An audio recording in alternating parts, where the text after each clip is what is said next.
Então, muito boa tarde a todos. A graça e a paz do nosso Deus com vocês. Bem?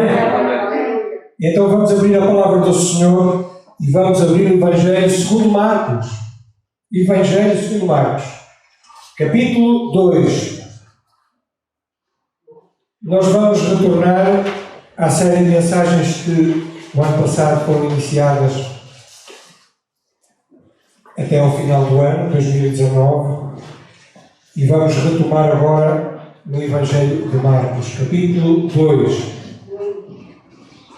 Como estivemos sentados muito tempo, mais uma vez vamos ficar de pé, aqueles que puderem, naturalmente, vamos ler os primeiros versículos, até ao versículo 12. Marcos, capítulo 2, versículo 12.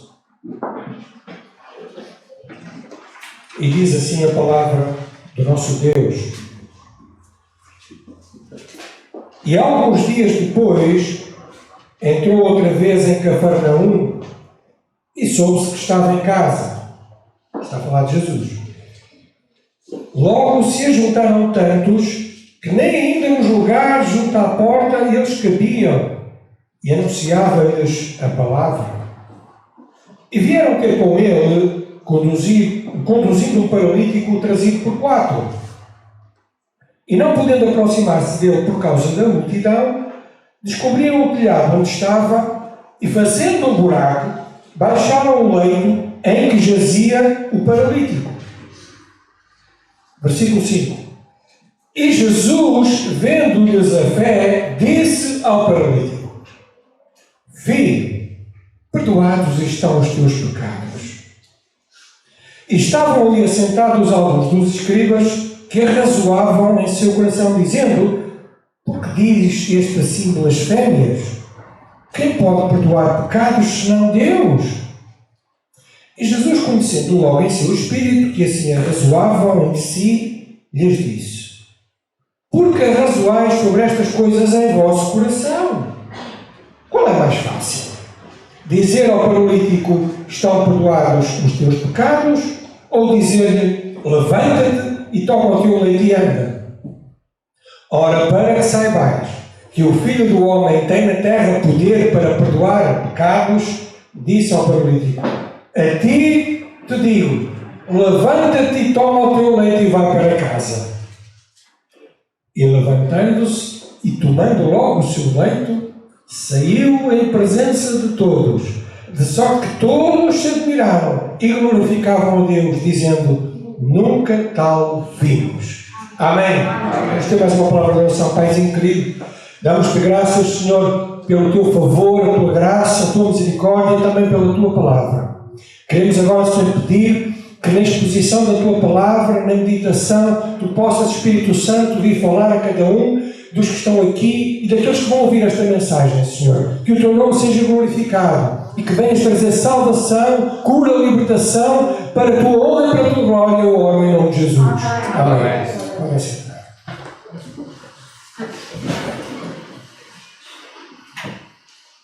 Marcos, Evangelho segundo Marcos, é um livro muito fácil de ler, porque é um dos evangelhos mais curtos. Ele tem muita ação, é chamado Evangelho da Ação.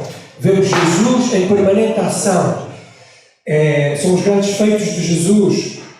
Jesus era aquele que falava, mas não só falava, ele também agia, ele também cumpria.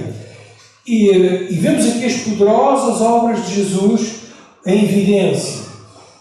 As obras de Jesus falam de si e por si. Só a leitura da palavra de Deus já traz bênção. Amém? Mas este Evangelho, que foi o primeiro talvez a ser escrito por João Marcos, e João Marcos era um jovem que seguiu Jesus, ele era filho de Maria e parente de Barnabé, pensa-se que talvez fosse primo ou sobrinho. Este Evangelho realmente é um Evangelho muito prático, muito direto. E ele, sobretudo, tem a ênfase de que Jesus é o Filho de Deus. Jesus é o Messias. Jesus é aquele que veio para salvar a tua e a minha vida. Esta é a ênfase do Evangelho. E vemos aqui então, falando agora do texto que nós lemos, desta narrativa, desta história preciosa, que eu gosto muito, Diz o primeiro versículo que alguns dias depois entrou Jesus em Cafarnaum. Alguns dias depois, porque Jesus, se nós lermos o contexto, esteve algum tempo ausente do deserto. A fama de Jesus era tanta em Cafarnaum, os seus milagres atraíam tantas pessoas, que ele teve que se ausentar. Talvez para ter mais comunhão com o Pai, talvez para respirar um pouco melhor, porque o povo lá em Cafarnaum já não estava a permitir isso. Então Jesus ausentou-se para o deserto durante algum tempo, não sabemos quanto, e agora está a retornar a esta cidade de Cafarnaum. Cafarnaum, que ficou como um centro nevrálgico, foi uma espécie de um quartel-general de Jesus na época em que ele permaneceu no seu ministério na Galileia. Jesus estava ali, não em Nazaré, onde estavam os seus pais, mas em Cafarnaum. E provavelmente ele estava aqui na casa de Simão Pedro, mais propriamente na casa dos seus sogros, porque esta era a casa dos seus sogros. E Jesus tinha feito já ali um grande milagre, curando a sogra de Pedro. Então, Jesus amava e ama as sogras também. No versículo 2, vemos que uma grande multidão, sabendo que Jesus estava ali,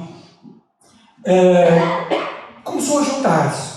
Não só juntou-se em casa de Simão Pedro, mas começou também a aproximar-se da porta, a juntar-se à porta, e realmente já estava ali uma grande multidão dentro e fora de casa.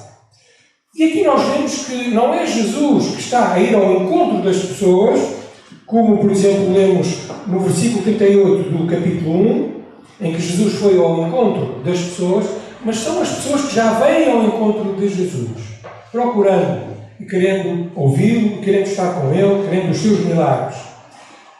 E o que é que Jesus está ali a fazer naquela casa? O versículo 2, na parte final, esclarece o que é que Jesus estava a fazer. Logo se juntaram tantos que nem ainda nos lugares junto à porta eles cabiam, e diz aqui na parte final que Jesus anunciava-lhes o quê? A palavra. Jesus anunciava-lhes a palavra. Então vemos logo aqui a ênfase, o foco, a centralidade do ministério de Jesus, que era anunciar a palavra. Jesus estava ali a anunciar a palavra a todos. E ele era o Logos, ele era o Verbo, ele era a palavra encarnada. Então vemos aqui, nesta dinâmica, que Jesus, a própria palavra, estava de uma forma real e prática a tornar aquela palavra viva àqueles corações e àquelas vidas que estavam ali a ouvir Jesus. Jesus, o Verbo feito carne, a tornar viva e real a palavra da graça e da verdade. A palavra salvadora. O que é que Jesus falava? Bem, aquilo que Jesus ensinava, de acordo com o contexto do próprio Evangelho, vemos que era o Evangelho de arrependimento, o Evangelho das boas novas, o Evangelho que traz salvação a todo que crer em Jesus. Era isso que Jesus falava.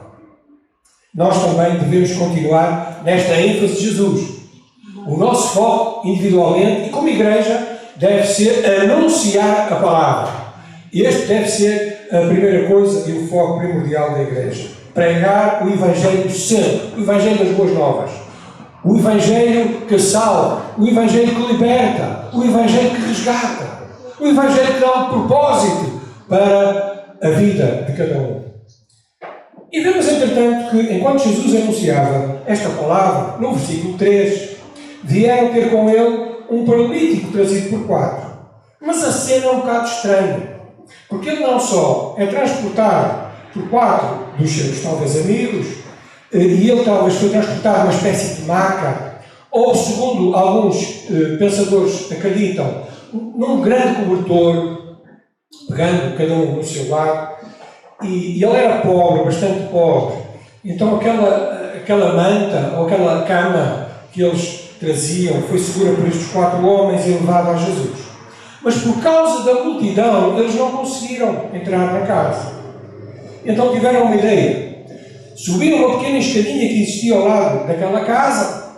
Quase todas as casas judaicas tinham aquela pequena escadinha que conduzia ao telhado, que mais propriamente era um eirado, era uma coisa plana.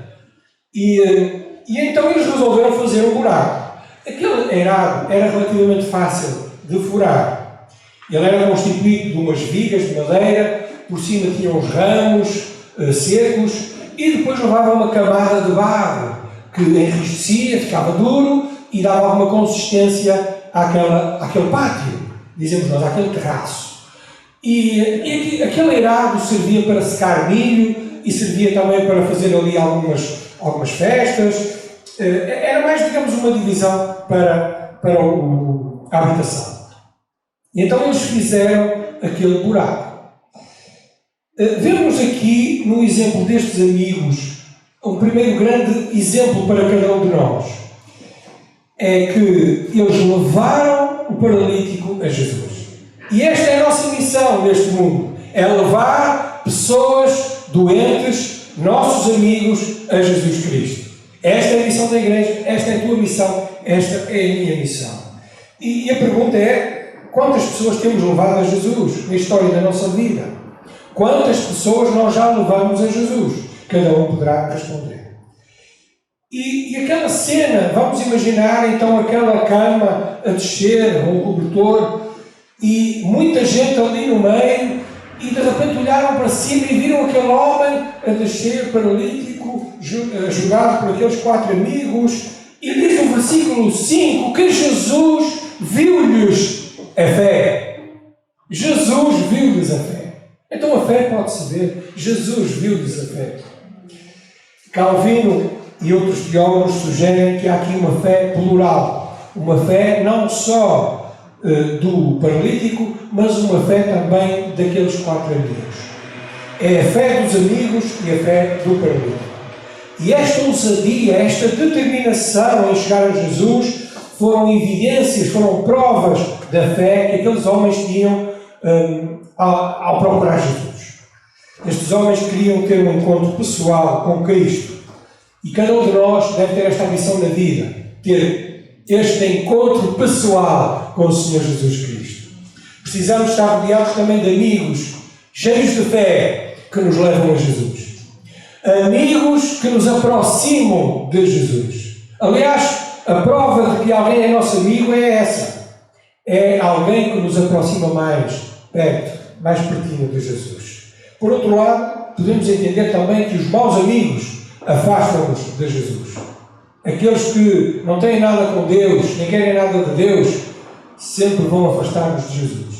E nós devemos procurar amigos que nos aproximam de Jesus. Amém? Todos ali ficaram estupefactos, ficaram admirados com aquela cena. Como é que foi possível aqueles homens fazerem um grande buraco para passar aquele paralítico para ir ter com Jesus? E certamente estavam todos ali na expectativa: o que é que vai acontecer? O que é que Jesus vai dizer? O que é que Jesus vai fazer? E a expectativa que eles tinham certamente era que Jesus certamente iria curar aquele homem. Esta era a expectativa talvez da maioria que estavam ali. Mas surpreendentemente, Jesus, no versículo 5, podemos ler, diz: Jesus, vendo-lhes a fé, disse ao paralítico: Filho, perdoados estão os teus pecados.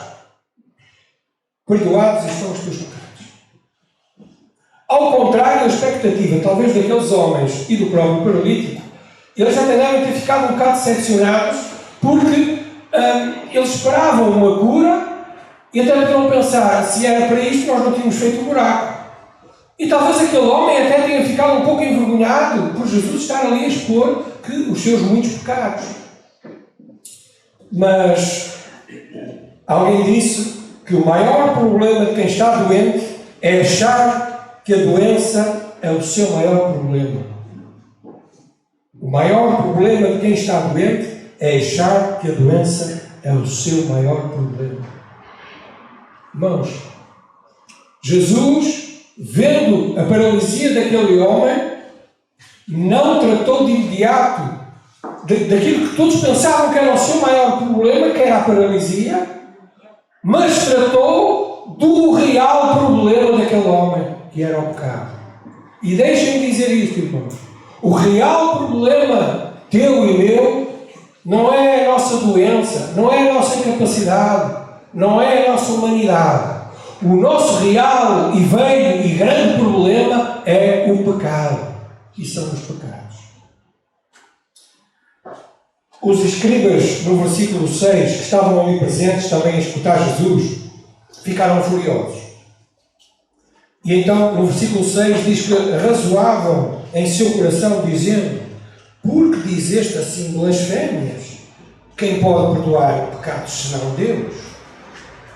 Os religiosos judeus tinham uma relação casual entre as doenças e o pecado. Eles ligavam as doenças ao pecado. Normalmente, se alguém adoecia, é porque ou ele, ou os seus familiares, ou os seus antepassados tinham feito algum pecado e por causa disso estavam doentes. Ainda hoje, esta filosofia, esta mentalidade existe e até, infelizmente, em alguns crentes evangélicos, que as pessoas adoecem por causa do seu pecado. E é verdade que o pecado, muitas vezes, faz adoecer as pessoas. Mas nem todas as doenças são causadas por causa do pecado. Só que os judeus, os religiosos, pensavam assim. Em segundo lugar, aquela declaração de Jesus colidia frontalmente com aquilo que eles aprenderam e estudavam nas Escrituras do Antigo Testamento. Porquê? Porque só Deus podia perdoar pecados. E por isso Jesus estava ali a blasfemar, porque eles sabiam que Jesus era um homem. E as Escrituras ensinam isto de uma forma perentória e clara. Em Êxodo, por exemplo, 34:7, Deus diz que é Ele quem perdoa a iniquidade, a transgressão e o pecado. No Salmo 103:3 diz que o Senhor é quem perdoa todas as tuas iniquidades e sara todas as tuas enfermidades. Em Isaías 43:25, o Senhor diz: Eu mesmo sou o que apago as tuas transgressões e por amor de mim e dos teus pecados, mas não me lembro. Estava muito claro nestes textos e em muitos outros que só Deus pode perdoar pecados. E eles tinham razão no sentido absoluto do perdão. Só Deus pode perdoar pecados. Não existe absolvição humana de pecados.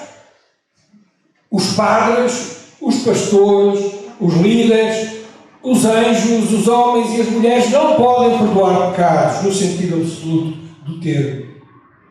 Só Deus pode perdoar pecados. Por último, estes escribas e fariseus não só achavam que Jesus tinha blasfemado, mas eles pensavam no seu coração que Jesus era um impostor. Porquê? Porque eles talvez no seu coração pensavam: grande coisa, quer dizer, Jesus diz que perdoa os pecados, isto qualquer um diz. Agora, fazer um milagre e curar, isso ele já não faz. Isto era o que pairava talvez nos seus pensamentos. Se eu fizesse andar aquele homem, isso sim, era uma coisa importante. E era isto que pairava nos pensamentos daqueles religiosos. E a dificuldade daqueles religiosos é o problema de muitos céticos, de muitos ateus e até de muitos tomés dos nossos dias, porque não conseguem vislumbrar que Jesus é a resposta total para os problemas do ser humano. Ele não só nos cura do nosso pecado, mas Ele cura todas as nossas enfermidades, se Ele assim o quiser. E esta resposta que eles estavam no seu coração indiciava isso. Então vamos ver qual é a maior das curas. Jesus, porque conhecia os seus pensamentos e os seus corações, no versículo 9 vai-lhes propor um dilema e diz-lhes assim. Vamos ler o primeiro versículo 8. Jesus, conhecendo logo em seu espírito que assim razoavam entre si, lhes disse: por que razoais sobre estas coisas em vosso coração? E o dilema está no versículo 9. Qual é mais fácil? Dizer ao paralítico que estão perdoados os teus pecados, ou dizer-lhe: levanta-te e toma o teu leite e anda? Este era o dilema. E antes que eles respondessem, antes que eles escolhessem uma opção ou outra, Jesus vai reafirmar a sua autoridade divina, vai demonstrar o seu poder excelso, distinto, alto e bom som, dizendo: ora, para que saibais que o Filho do Homem tem na terra poder para perdoar pecados, disse ao paralítico: a ti te digo, levanta-te e toma o teu leito e vai para casa. A versão revista e atualizada diz: a ti te mando, eu te mando. Jesus ali é o Filho de Deus que está a falar. Ele não só deu uma ordem para o curar, mas já lhe tinha dado uma ordem para lhe perdoar os pecados. Qual é mais fácil? Qual é mais importante? Curar o paralítico ou curar os pecados? O que é mais importante? Ora, era muito mais fácil para Jesus curar o paralítico, porque bastou-lhe dizer uma palavra. Mas perdoar pecados custou-lhe a vida. Jesus teve que dar o seu sangue por ti e por mim para perdoar os pecados da humanidade. Naquela mesma hora, o paralítico levantou-se, apanhou o leito e saiu alegre para a sua casa. Que cena tremenda, irmãos. Imaginem-se lá, no meio talvez daqueles 50 que estavam dentro de casa e de muitas centenas que estavam fora. Se vocês estivessem lá, como é que ficavam? Ao ver aquele homem paralítico, que sempre foi paralítico, e que o conheciam como sendo assim, de repente, por causa de uma palavra, de uma ordem que Jesus deu, ele ficar imediatamente curado e levantar-se e obedecer ao Senhor Jesus. Que alegria aqueles 4 amigos ficaram. Valeu a pena fazer o buraco. Valeu a pena vencer as barreiras. Ficou notório ali que Jesus, ao curar aquele homem, não só tinha poder sobre todas as enfermidades, mas ele também tinha autoridade para perdoar pecados. Ele é Deus. Algumas conclusões finais. Primeiro, diz aqui o texto que Jesus viu. Jesus viu a fé e Jesus viu e conheceu os pensamentos daqueles escribas. Jesus vê tudo e sabe tudo, porque Jesus é Deus. Jesus é onisciente. Jesus é onipresente. Jesus conhece todas as coisas. Sabe os meus pensamentos, conhece os vossos pensamentos. Jesus viu e continua a ver. Jesus vê as coisas boas e vê as coisas más. Jesus vê as atitudes boas e as atitudes más. Jesus vê a fé interior que ninguém pode ver. Jesus viu e continua a ver.